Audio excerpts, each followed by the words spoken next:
Petualangan kami di puncak 2 dekade jejak petualang berlanjut.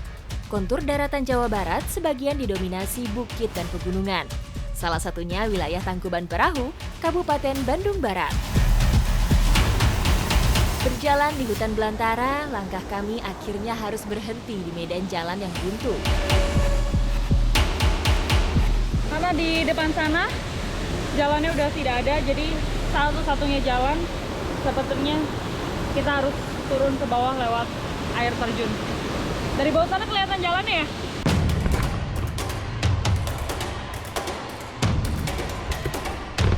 Peralatan saya dan juga Safira udah dipastikan aman. Tinggal kita atau turun ke bawah. Mungkin kali ini kita ikutin di salah satu pohon yang paling kuat yang ada di sini.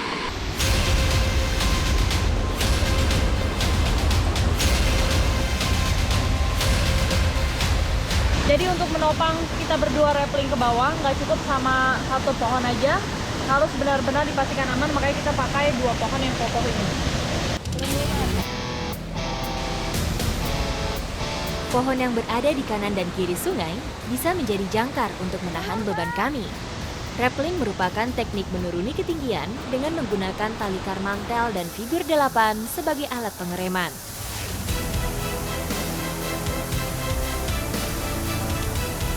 Semua udah dipastikan alatnya aman. Sekarang saya dan Safira akan bersiap-siap untuk turun ke bawah. Sebagai seorang kewat Kopassus, Safira diberi keahlian untuk menaklukkan medan seperti ini.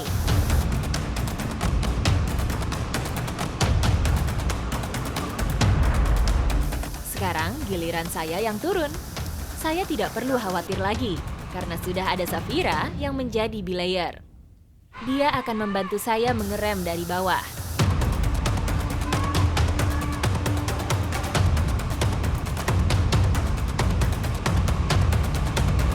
Rappelling di air terjun mempunyai tingkat kesulitan lebih tinggi dibanding medan yang kering. Selain licin, terpaan air ke arah muka cukup mengganggu penglihatan.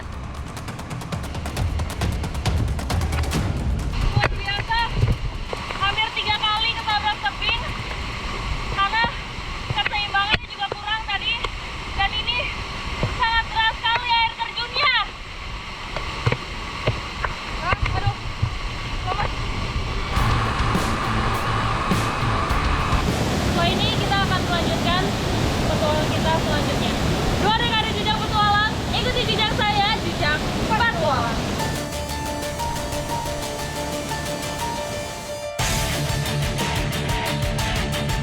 Hawa dingin pegunungan sudah menusuk ke dalam tulang. Kami memutuskan mencari tempat untuk beristirahat sejenak. Kita udah terlalu lama berjalan, tapi masih belum menemukan tempat yang cocok untuk beristirahat. Kira-kira di mana ya? Kayaknya kita masih lurus lagi, cari yang lebih terbuka sama agak datar. Deh, Feb, ini licin banget, masih curam juga. Iya sih, benar. Oke, Lanjut ya.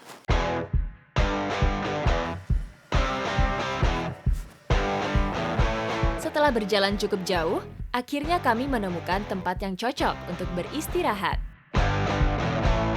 Langit mulai mendung. Hujan sepertinya akan segera turun. Kami harus bergegas mendirikan bivak.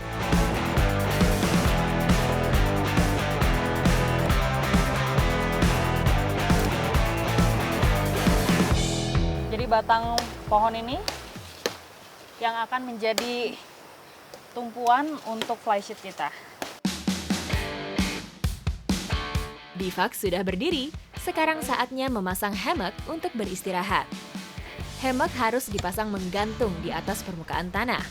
Tujuannya supaya terhindar dari air hujan dan kemungkinan binatang buas. Sambil nunggu hujan reda, habis ini kita akan mencari bahan makanan. Jadi kita istirahat dulu ya. 2 dekade jejak petualang, ikuti jejak saya, jejak petualang.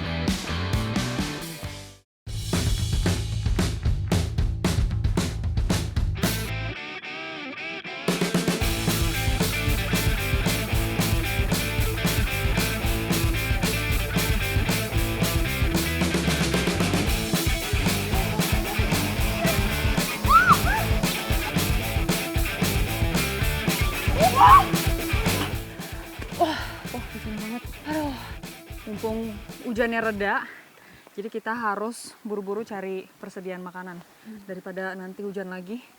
Masih mendung soalnya belum terlalu cerah. Iya benar. Biasanya kalau di lerengan kayak gini, kita gampang banget buat nyari sumber makanan. Contohnya kalajengking.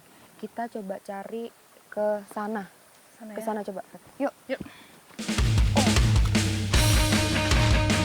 Lubang-lubang gitu kali ya. Bantu-bantunya kayak gini.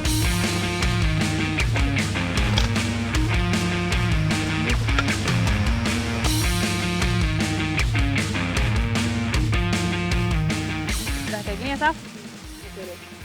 Nah, jadi ini menjadi alat bantu kita untuk mencari kalajengking. Jadi nanti kalau kita ketemu lubang-lubang, tinggal dikorek aja pakai bagian yang ujung sebelah sini. Istilahnya kayak mengganggu kalajengkingnya supaya dia keluar. Nanti kalau udah keluar, tinggal capit di bagian yang sebelah sini. Supaya kita nggak kena sengatnya juga, karena itu bahaya. Oke.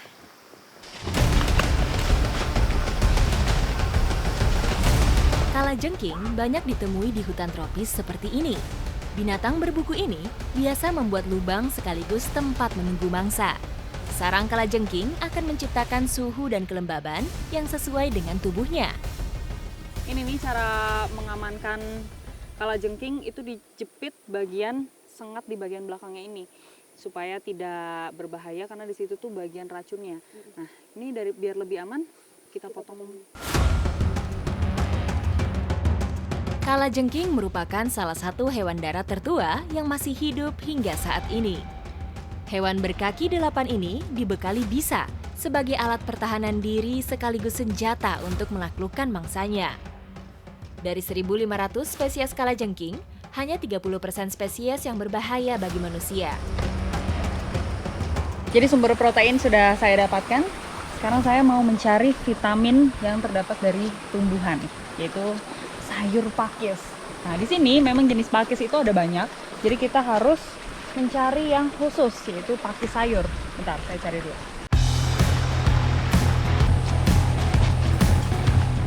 Nah, ini nih kelihatan. Kalau pakis yang bisa dimakan itu yang masih muda seperti ini. Dan diambil bagian pucuknya. Nih kan kelihatan kan dia melengkung. Yang bisa dimakan nanti. Enak. Ada lagi nih.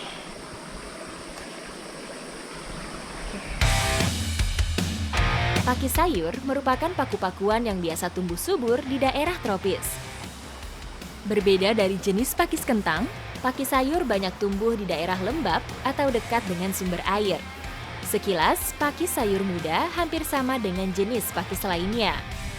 Bedanya, pakis sayur tidak mempunyai bulu halus pada batangnya. Mantap lah kalau gitu.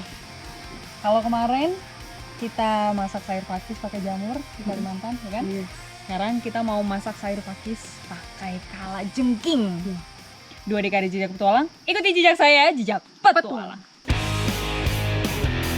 Udara di sini semakin terasa dingin. Kami harus membuat perapian untuk menghangatkan badan dan membakar kalajengking. Sebelum diolah, pakis ini harus direbus terlebih dahulu. Karena apa? Si pakis ini punya lendir. Kalau sudah direbus, lendirnya ini akan hilang. Karena ini gatal kalau langsung dimakan.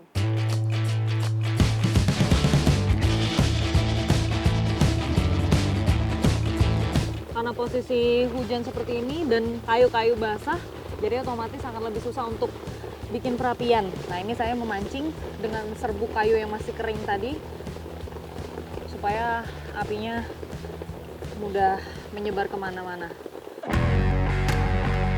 Saat berada di alam bebas, perapian mempunyai banyak manfaat. Selain untuk memasak dan menghangatkan badan, perapian juga bisa mengusir binatang berbahaya. Wah, udah nih kayaknya. Jadi kalajengking itu sebelum diolah harus dibakar terlebih dahulu supaya ada krenyes-krenyesnya ketika dimakan, karena ini termasuk jenis serangga. Terus kan dia juga termasuk serangga yang beracun, jadi memang harus dibakar terlebih dahulu supaya lebih aman. Selama 2 dekade, berbagai kekayaan kuliner Nusantara menjadi salah satu ciri khas dalam program Jejak Petualang. tidak terkecuali dengan makanan yang dianggap ekstrim. Dalam kondisi seperti ini, makanan yang tidak biasa ini menjadi satu-satunya pilihan untuk bisa tetap bertahan hidup di alam. Setelah matang, kalajengking dimasak bersama pakis sayur.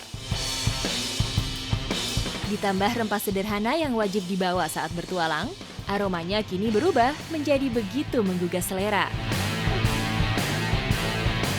Aromanya menggoda banget. Walaupun isinya kalajengking sama pakis, tapi serius deh, enak ini.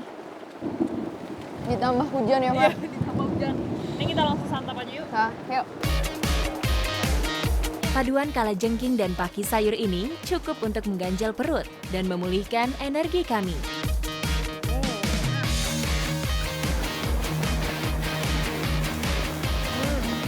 Kita campur sayur pakis biar lebih enak. Nah,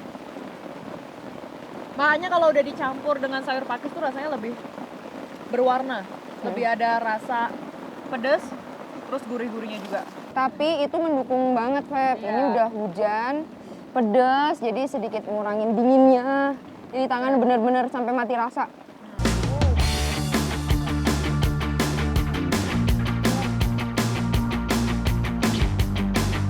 Sebelum melanjutkan petualangan, ditambah cuaca yang makin kurang bersahabat, kami memutuskan istirahat untuk memulihkan tenaga.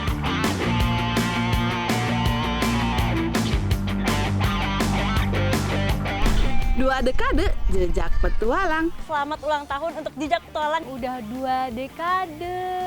Semoga semakin keren, semakin jauh lagi travelnya, semakin blusuk ke pedalaman. Dan selalu mengenalkan kebudayaan Indonesia, adat istiadat masyarakatnya, dan keseruan-keseruan di semua tempat. Bisa terus berinovasi, selalu memberikan informasi dan inspirasi yang keren untuk penonton. Selamat 2 dekade.